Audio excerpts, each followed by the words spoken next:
तीन थर मंत्री विधायक एथर पुणी थे एकाम्र निर्वाचन मंडली अशोक पंडा को प्रार्थी करथिला शासक दल बीजेडी हेले से एकाम्र भली एक बड़ आसन नवीन को हराई देछंती और जहां को टिकट देबा पाई बीजेडी डेरी करुथिला से ही विजयी होइछंती। भुवनेश्वर एकाम्र विधानसभा आसन अशोक पंडा हारिथिबा बेले भुवनेश्वर मध्यरु अनंत नारायण जेना विजयी होइछंती।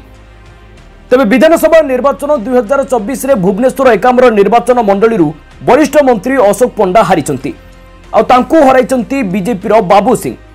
भुवनेश्वर एकाम्र विधानसभा आसन पाई 12 जन प्रार्थी निर्वाचन रे प्रतिद्वंदिता करथिले।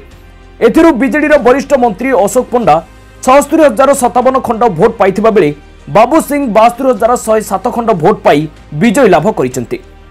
तेबे पूर्वरु रिपोर्ट कहूतिला एकाम्र अशोक पंडा हारिबे हेले बीजेडी आगुआ तांकु टिकट देइथिला किंतु भुवनेश्वर मध्यरे अनंत नारायण जेना को टिकट देबा पाई बीजेडी बहुत थर चिंता करिथिला किंतु से भुवनेश्वर मध्य आसनरु विजयी होइछंती।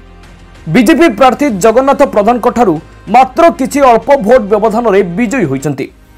तेबे आरंभरु भुवनेश्वर मध्य आसन रे कड़ा मुकाबिला देखिबाकु मिलिथिला आ शेषरे जगन्नाथ प्रधान को हराई विजयी होइछंती अनंत जेना। तेबे एही आसन को नहीं पूर्वरु बहुत चर्चा हेउथिला। शेष मुहूर्त रे अनंत जेना को दल प्रार्थी करिथिला।